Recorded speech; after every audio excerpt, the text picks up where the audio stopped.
if heartbreak had a taste. Mine was bitter whiskey at 2 a.m., burning down my throat as if punishment wasn't already carved deep enough into my chest.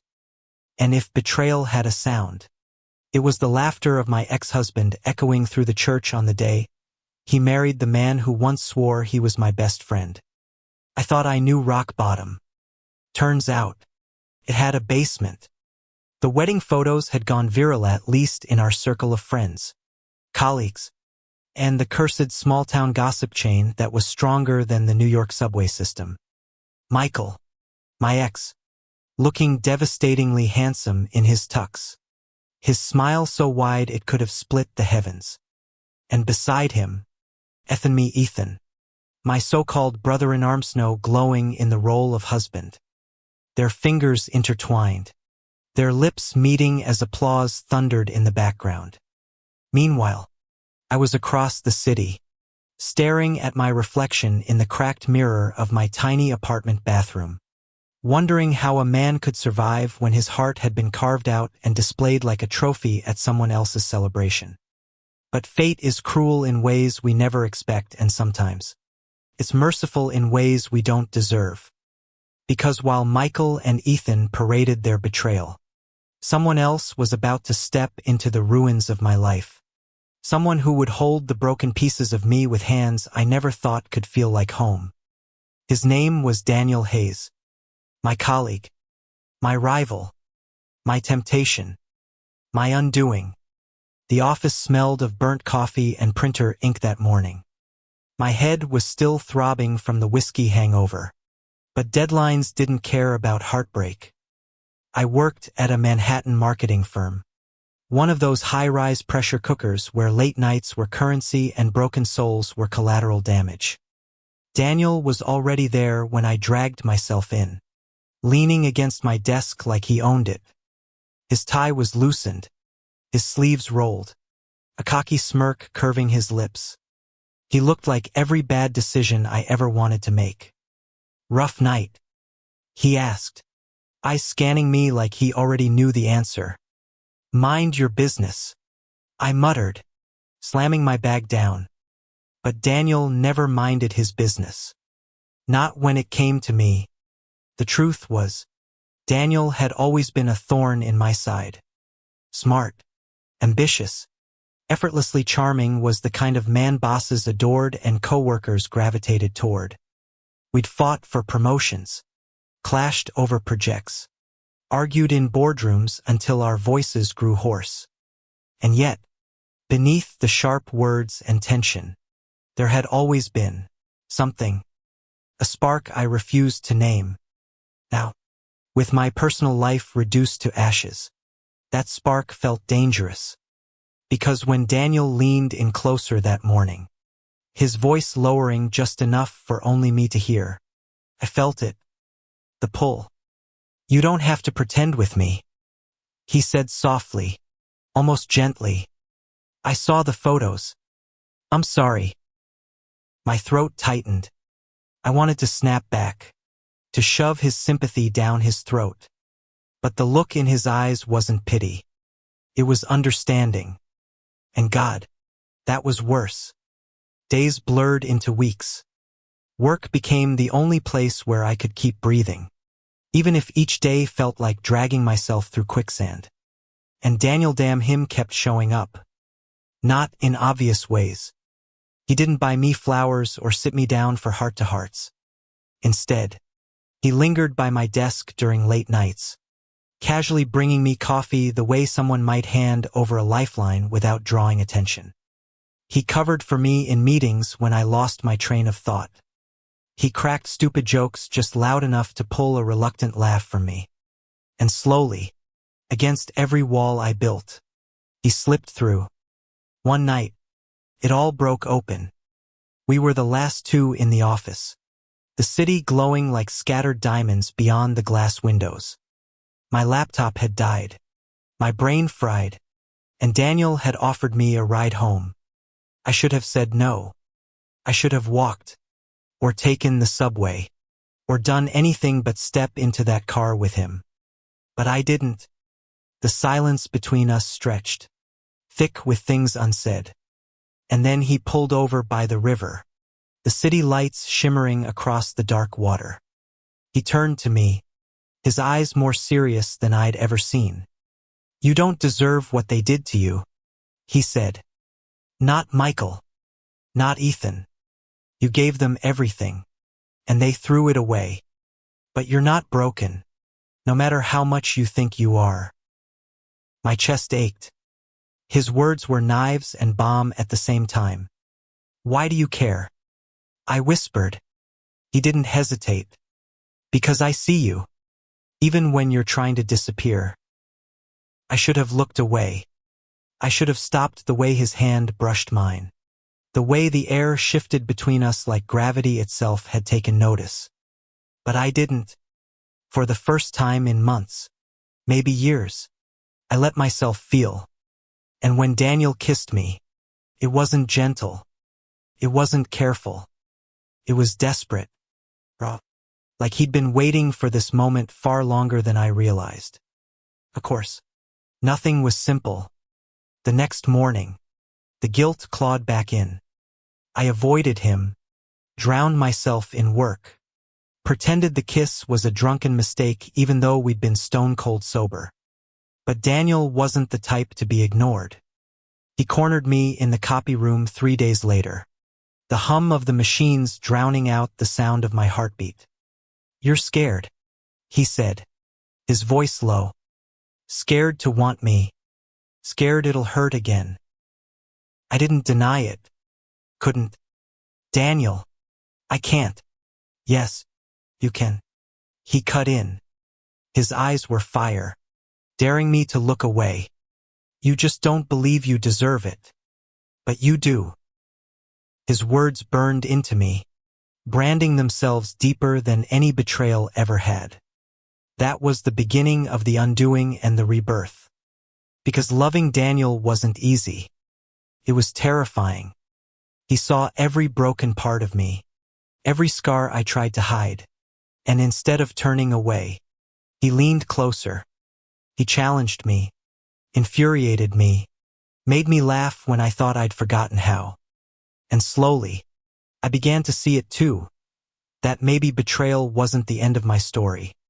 Maybe it was the start of something else. Something real. At first, the world didn't approve. Office rumors swirled. Michael showed up one night at my door, anger flashing in his eyes, jealousy dripping from his voice as if he had any right. Ethan avoided me, his guilt a shadow he couldn't hide. But Daniel stood by me. Always. And when I finally admitted out loud that I wanted him, that I loved him, felt like stepping out of a storm into sunlight. This was only the beginning. Because what Daniel and I were building wasn't just a rebound, or a distraction, or revenge. It was something deeper, something worth every risk, something true. The days that followed were a mix of adrenaline, confusion, and the kind of dizzy happiness I hadn't felt in years. Daniel and I danced around the office with a sort of unspoken language. A brush of a hand here, a lingering look there. Every shared smile was a promise neither of us dared to voice aloud yet. And then there was the outside world, which refused to leave us alone. I had hoped to keep our budding relationship under wraps, at least until I could make sense of it myself. But Manhattan, as always, had other plans. Coffee runs turned into small whispers at the corner cafe. Elevator rides became tense, knowing that a single glance could spark gossip that spread faster than wildfire. I wanted to ignore it, but the city has a way of making privacy nearly impossible. "Are you going to ask me out or just keep torturing me with those eyes?" Daniel teased one afternoon, leaning against my desk. His smirk was infuriating, but somehow it made my chest flutter. "I'm not torturing you," I muttered, pretending not to notice how his fingers lightly brushed mine as he handed me a stack of files. "Then what is it?" he pressed. "Because I feel like every time you look at me, You're fighting a war inside yourself. I wanted to deny it, wanted to tell him I didn't feel a thing. But lying to Daniel was like trying to swim upstream in a hurricane. He saw too much, understood too much, and somewhere deep down, I didn't want to fight him. That night, we ended up at a small jazz bar in the East Village. It wasn't fancy, but it had warmth, dim lighting, and a kind of intimacy that made the world outside feel miles away. We sat close, shoulders brushing, feet almost touching. He ordered a whiskey for himself and a soda for me, though he knew I'd probably sneak a sip from his glass when he wasn't looking. You know, he said, voice low over the soft piano in the background. I've never done anything like this before. Caring for someone like this. I turned to him, caught off guard. You've never what? He shrugged, but his eyes didn't lie. Vulnerability made him human. And in that moment, he wasn't the confident, untouchable Daniel Hayes I knew at the office. He was just a man sitting across from another man, trying to figure out how not to break each other. I mean, me, you, he said finally, words heavy with weight. I've always been good at keeping things professional, keeping distance. But you're different. You make it hard to stay distant. I felt heat rising in my chest. Heat, longing, and something unspoken that had been building between us for weeks. I wanted to tell him everything, but words always seemed to fail when emotions ran this deep. Instead, I reached for his hand. He looked at me, startled, then slowly intertwined his fingers with mine. That simple act carried more meaning than any grand declaration. We didn't speak for a long time, letting the jazz fill the silence, letting the warmth between us grow without pressure. But as always, life has a way of crashing into perfect moments. It happened at the office 2 days later.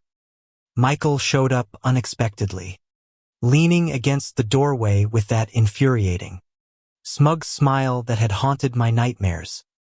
His suit was impeccable, his charm weaponized. And worst of all, he looked content. Hello, old friend, he said, voice dripping with sarcasm. Or should I say, former friend. Daniel's presence beside me was grounding, but even he looked tense. I could feel his hand tightening around mine, an anchor in the storm. What do you want, Michael? I asked, my voice steady despite the panic rising in my chest. I just wanted to see how you're doing, he said, eyes glinting with a mixture of guilt and something darker. You know, after everything, how's your love life? Heard you've been busy. Daniel didn't flinch. You should leave, he said calmly. This isn't your concern anymore. Michael laughed, a sound that made my blood boil. Not my concern. Oh, come on. You think I don't care who's touching my ex-husband now? I froze. Touching. The words hit harder than I expected. Daniel's jaw tightened, and I could feel the tension in his body. I wanted to reach out, to stop whatever argument was about to erupt. But Michael had a way of lighting a fire I couldn't control. I don't belong to you, Daniel said finally, voice steady but cold. And he doesn't either. So you can leave now. For a moment, Michael stared, as if weighing whether to push further. Then, with a dramatic sigh, he backed away. Fine. But this isn't over, he said, his tone promising that chaos wasn't finished with us yet. When the door clicked shut, Daniel exhaled slowly, his hand still in mine. You okay? He asked quietly. I will be, I said, though the truth was I wasn't sure. But having him by my side made the fear manageable, the world slightly less cruel. The following weeks were a test. Rumors swirled. Colleagues whispered. And I had to navigate the treacherous waters of office politics while trying not to lose myself or Daniel in the process. But despite everything, our connection deepened. Every stolen glance, every casual touch, every quiet moment shared over coffee or late-night emails strengthened the bond between us. I found myself laughing more, feeling more, daring to hope again. One evening, after a particularly grueling project presentation, Daniel and I ended up walking through Central Park. The city lights reflected on the frozen pond, and the cold air nipped at our faces. But neither of us seemed to notice. "I'm glad we found each other," he said softly, pulling his scarf tighter around his neck. "Me too," I replied, though my voice betrayed the emotions I tried to contain. He stopped walking and turned to face me. "I know it's been complicated and messy, but I want you to know, I'm not going anywhere. Not now. Not ever." I felt tears prick my eyes. "I'm scared," I admitted, the words finally slipping out. "I've been hurt before. I don't want to lose this. Not again." He cupped my face in his hands, thumbs brushing gently against my cheeks. "You won't. Not with me." And in that moment, with snow falling softly around us, I believed him. Yet, life's twists never cease. Just as we began to settle into the fragile comfort of our relationship, Ethan reappeared. Not at the wedding, not in photos, but in person, standing outside my apartment one rainy evening. "I need to talk to you," he said, voice urgent. "It's about Michael and us."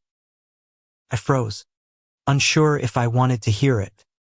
Daniel appeared behind me, silent but protective, his presence a shield against whatever storm was coming. "Ethan," I said cautiously, "what is it?" He hesitated, guilt etched into every line of his face. "I was wrong. About everything.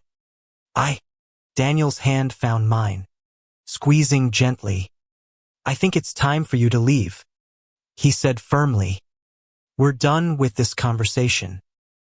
Ethan's eyes flicked to Daniel, recognition dawning. Then, with a resigned sigh, he stepped back.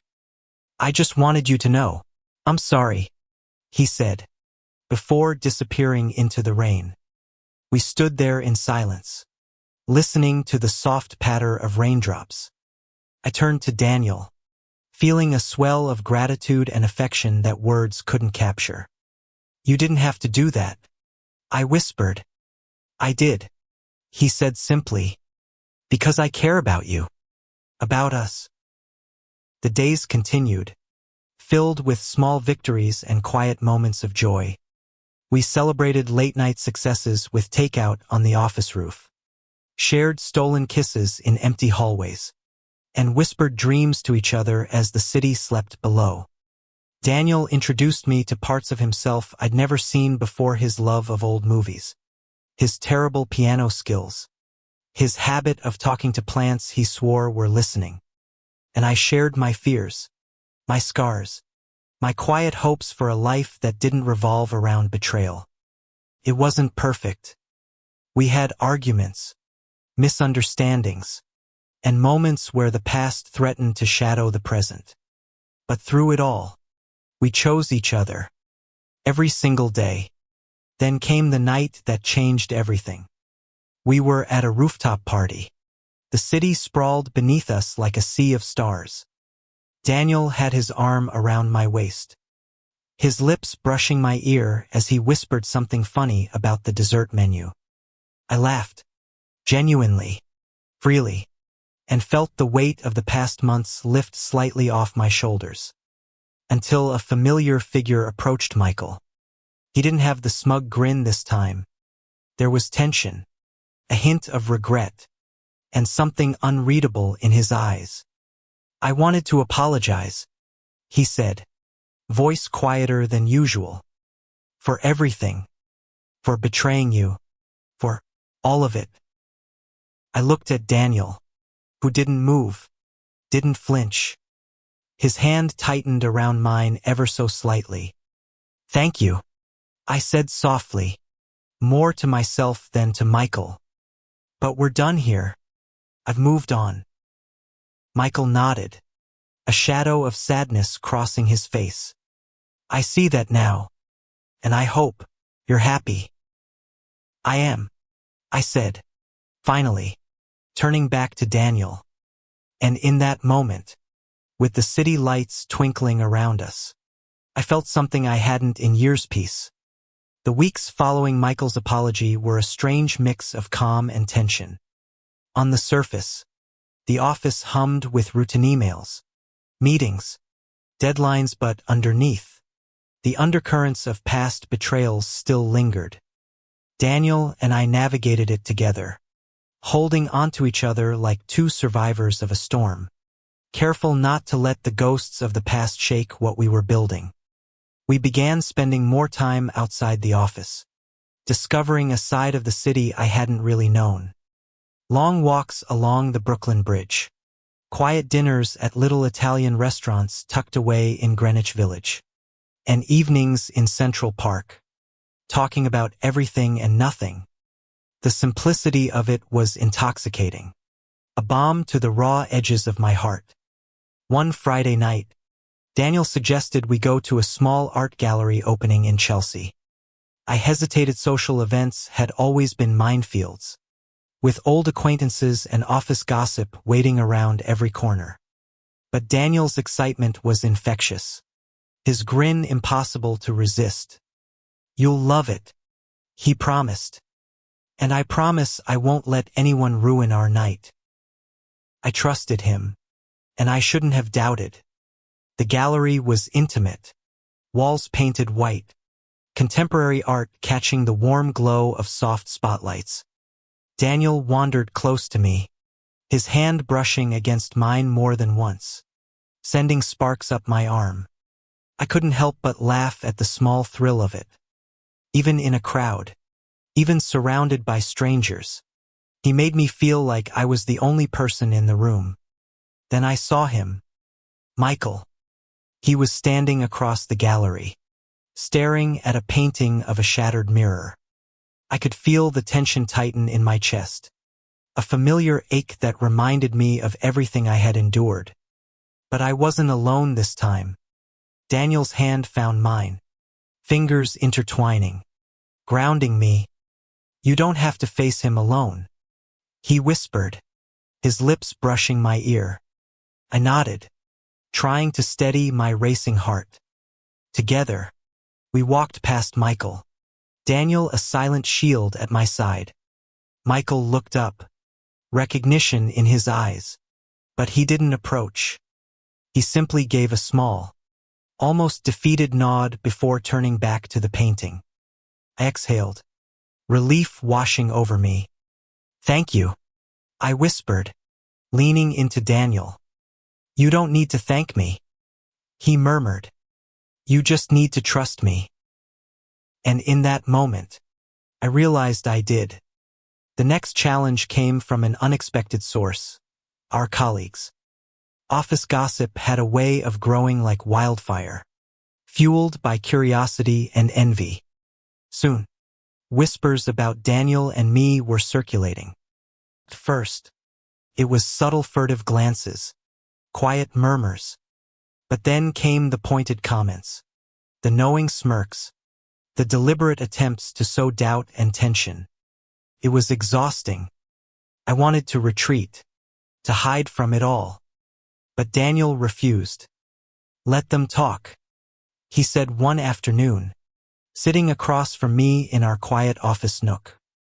We don't answer to them. We answer to each other. I wanted to believe him. I wanted to, so badly. But it wasn't easy to ignore the sharp eyes, the subtle comments. It was a constant reminder that our happiness wasn't going to come easily. One evening, after a particularly long day, we found ourselves alone in the office. The city lights spilled through the windows, painting the room in gold and shadow. Daniel sat close, his knee brushing mine, his hand reaching for mine without hesitation. I hate that it's this hard, I admitted, voice barely above a whisper. It's worth it, he said firmly. Every second. Don't let them take that away from us. I looked into his eyes and saw the determination there. He wasn't just promising safety or protection, was promising commitment, devotion.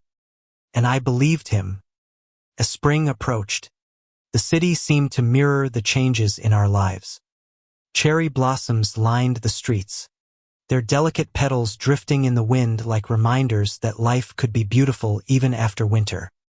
Daniel and I began to dream aloud, tentatively planning a future that once seemed impossible. One Saturday, we found ourselves in Prospect Park, sitting on a bench overlooking the lake. Daniel's fingers brushed mine as he passed me a small cup of coffee, the warmth of the mug seeping into my hands. I've been thinking, he said, his voice soft but certain. About us. About the future. I felt a thrill of both excitement and fear. And I asked, unable to hide the tremor in my voice. I want you with me, he said simply. In everything. Not just the easy parts. Not just the good days. I want you in the messy, the painful, the beautiful. I want all of it. I choked back a laugh, tears threatening. I don't know if I deserve that. I whispered. You do, he said firmly. You've survived more than anyone should have to. You've given love even when it was taken from you. And I see you, really see you. That's why I want you. I leaned into him, resting my head on his shoulder. For the first time in years, I felt a kind of peace that wasn't fragile or fleeting. It was steady, reliable, and warm. But just as our bond strengthened, the past came calling again. Michael, perhaps emboldened by time or perhaps seeking closure, decided to confront me one evening outside my apartment. I had just returned from dinner with Daniel, still glowing from the small joys of the night. Can we talk? Michael asked, his voice low, almost hesitant. I didn't answer immediately. Daniel's hand found mine, giving a gentle squeeze. Do you need to? He asked quietly. I don't know. I admitted. Michael's eyes softened, tinged with regret. I just want you to know, I was wrong. I never should have betrayed you. I've realized what I lost. And I'm sorry. Daniel stepped forward, protective yet calm. She doesn't need your apology anymore. She has someone who sees her, who loves her, and that's enough. Michael looked between us, understanding dawning. With a nod, he turned and walked away, leaving a sense of closure in his wake. After that night, Daniel and I began to truly let ourselves be. There were no more stolen moments, no hidden touches.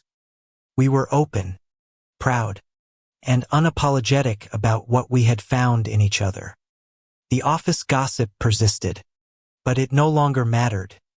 Our connection was stronger than the whispers, more real than the rumors. We celebrated small victories, promotions, successful campaigns, and quiet nights in where we cooked together, laughing at our culinary disasters. We celebrated milestones in our relationship, marking them not with grand gestures but with simple moments of intimacy and understanding. One evening, as the city lights twinkled below us from Daniel's apartment balcony, he turned to me with a serious expression. I want you to know something, he said. I don't want to just survive with you. I want to live with you, truly live. I want us to build a life together. No shadows, no past ghosts, just us. I felt tears welling up, my heart racing. I want that too, I whispered. More than anything. He smiled, brushing a strand of hair from my face. Then let's make it real. And in that moment, surrounded by the city that had witnessed so much pain and betrayal, I felt a hope I hadn't dared to feel in years. A hope that love, true love, could heal even the deepest wounds. Spring turned to summer, and with it came new adventures. Daniel and I traveled together, discovering corners of America we'd never seen. From the quiet beaches of Cape Cod to the bustling streets of Chicago, every trip strengthened our bond. We laughed, argued, explored, and dreamed together, creating memories that were entirely ours. Back home, we continued to navigate life's challenges. Work pressures didn't ease, nor did the occasional reminder of past betrayals.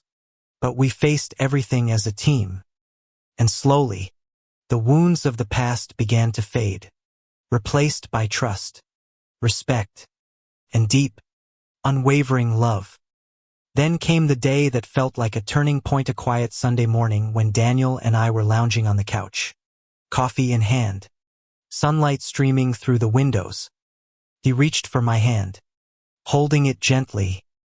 "I've been thinking about forever," he said softly. My heart skipped a beat. "Forever?" I asked, a smile tugging at my lips despite the flutter of nerves in my chest.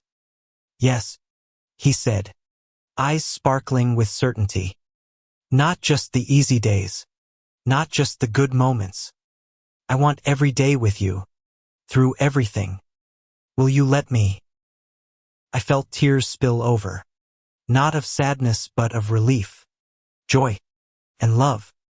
"Yes," I whispered, "I will." And with that, we sealed our promise not with grand gestures, but with a quiet, intimate kiss that spoke of trust, commitment, and a future built together. Life wasn't perfect. There were challenges, misunderstandings, and moments of doubt. But Daniel and I faced them together, learning to communicate, to forgive, and to love fully. The pain of betrayal became a distant memory, a reminder of the strength we'd found in each other. By the time autumn rolled in, our relationship had transformed into something solid, enduring, and beautiful. We had built a life together that honored the past but didn't dwell in it. We laughed more, loved more, and found joy in the everyday moments that once seemed impossible. One evening, as the leaves turned gold and the air grew crisp, Daniel and I walked through Central Park, hand in hand. The world around us was alive with color, and for the first time in years, I felt entirely at peace. "I love you," I said quietly, my voice carrying over the crunch of leaves beneath our feet. "I love you too," he replied, his eyes meeting mine with unwavering certainty. And in that moment, I knew no matter what the world threw at us, no matter the ghosts of the past, we had found something real, something lasting. We had found each other. The weeks after our quiet Sunday promise were some of the happiest I'd ever known. Daniel and I settled into a rhythm that was ours, along late-night conversations over coffee, morning runs through Central Park, and evenings spent tangled together on the couch. Every moment was a reminder that love could be patient, tender, and fiercely protective all at once. But happiness, as I'd learned, is never without its tests. It started with subtle reminders of the past. Michael, now divorced from Ethan, began showing up at places we frequented. At first, it was coincidental, or so I told myself, but soon it felt deliberate. One evening, while Daniel and I were enjoying a quiet dinner at our favorite Italian spot, Michael appeared at the bar, glancing at me with a mixture of guilt and longing. I felt my chest tighten, but Daniel's hand on mine was steadying. He leaned in, whispering, "Ignore him. He's not worth it. I nodded, grateful for his presence. But the encounter left a trace of unease. I realized that moving forward didn't mean the past would stay buried. It meant learning to navigate it together. Work, too, became a proving ground for us. The office was buzzing with a new project. High stakes and higher expectations. Daniel and I were tasked with leading it together. A challenge that tested both our professional and personal boundaries. Late nights became common. The office quiet except for the hum of computers and the occasional click of a keyboard. And during those hours, we discovered a new kind of intimacy, shared triumphs, whispered frustrations, and the comfort of knowing someone had your back no matter how overwhelming the world became. One night, after finishing a particularly grueling report, Daniel leaned back in his chair, exhaustion evident in his slouched posture.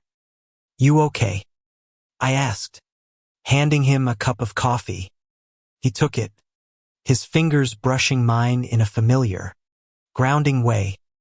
"Better," he said softly, "because I have you here. Always." I felt my throat tighten. "Always," I echoed, knowing the word carried more weight than either of us could express. Our personal life flourished in parallel with the professional chaos.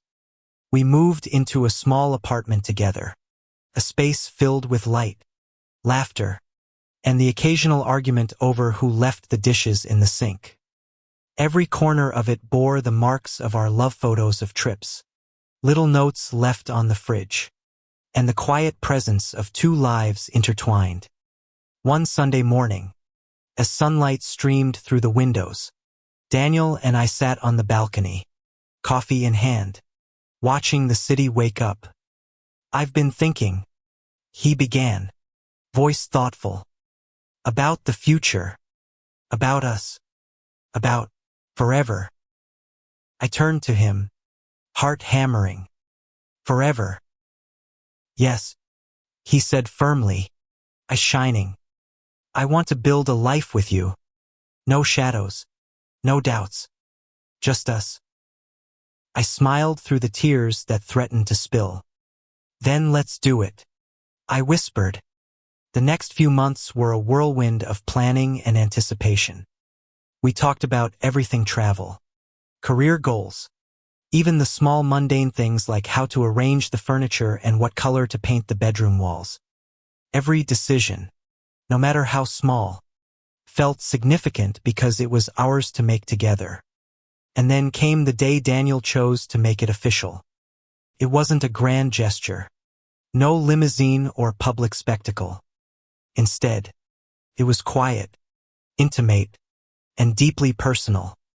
One evening, after a long day at work, he led me to our favorite spot in Central Park, the place where the city lights reflected off the frozen lake. "I have something for you," he said, pulling a small box from his pocket. I felt my heart race as he opened it to reveal a simple, elegant ring. "I don't need words," he said, taking my hand. "I just need you. Will you marry me?" Tears filled my eyes, but I laughed through them, nodding fiercely. "Yes," I said, my voice breaking with emotion. 1,000 times yes. And just like that, our future was sealed not with fanfare, but with love, trust, and a promise to face life together. The weeks leading up to our wedding were filled with joyful chaos. Friends and family rallied around us, helping with preparations, sharing in our excitement. And through it all, Daniel remained my anchor, calm, steady, and endlessly loving. On the morning of the wedding, I stood in our apartment, staring at myself in the mirror. The reflection staring back at me was a man who had survived betrayal, heartbreak, and loss. But he was also a man who had found love again, a love that was patient, kind, and real. Daniel appeared in the doorway, dressed in a simple suit, his eyes lighting up when they met mine. "You look incredible," he whispered. "You look perfect," I replied, feeling the nerves and excitement collide in my chest. He took my hands in his, squeezing gently. "Ready as I'll ever be," I said. The ceremony was small but beautiful, held at a quaint chapel in the city with close friends and family gathered around. The air was filled with music, laughter, and the scent of flowers. Michael and Ethan were absent, their absence a silent acknowledgement of the lives we were leaving behind. As I walked down the aisle, I felt every step like a declaration of survival and hope. And when I reached Daniel, standing there with a smile that made my heart ache with love, I knew that every heartbreak, every betrayal had led me to this moment. "I take you," he said, voice steady and filled with emotion, "to be my partner, my confidant, my love. Through everything, I choose you." "I take you," I replied, tears streaming down my face. "To be my love, my home, my everything. With you, I am whole." The vows were simple, honest, and from the heart. When we kissed for the first time as husband and husband, it felt like the culmination of every trial, every heartbreak, and every hope we had ever had. The celebration afterward was a joyful mix of laughter, dancing, and heartfelt toasts. Daniel and I moved through the crowd hand in hand, the world around us fading until it was just the two of us. Friends cheered, music played, and for the first time, I truly felt free from the ghosts of the past. Free to love, and free to be loved in return. Later that evening, as we stepped onto the balcony overlooking the city skyline, Daniel wrapped his arms around me, holding me close. "We did it," he whispered, his breath warm against my ear. "We did," I replied, leaning into him. Together. The city stretched out before us, alive and vibrant, and for the first time, felt like it was ours. Every challenge we had faced, every heartbreak endured, had led us here. And as we watched the lights twinkle in the distance, I knew one thing with absolute certainty. This was just the beginning. Our love wasn't perfect, it never would be. But it was real, steadfast, and beautiful.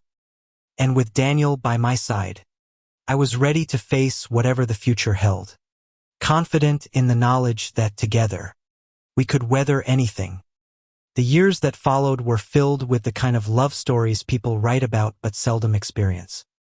We built a home together, traveled to places we'd only dreamed of, and created a life rich with laughter, passion, and quiet contentment.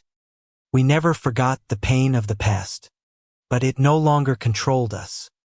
Instead, it became the foundation upon which our love was built, a reminder of how fragile life can be, and how precious true love is when it is found and nurtured. Daniel and I celebrated anniversaries quietly, often with a walk in the park or a homemade dinner. We shared mornings wrapped in blankets, afternoons exploring museums, and evenings filled with whispered confessions and laughter. Each day was a testament to the strength we had discovered in each other, a celebration of a love that had been forged through fire and emerged stronger for it. And every night, as I lay beside him, I whispered a silent thank you to fate, to life, to the universe for bringing him into my world. Because after everything, after betrayal, heartbreak, and loss, I had found my home, my heart, my forever, and it was with him. Thank you for listening. If you find it interesting, please like and subscribe to follow the next stories.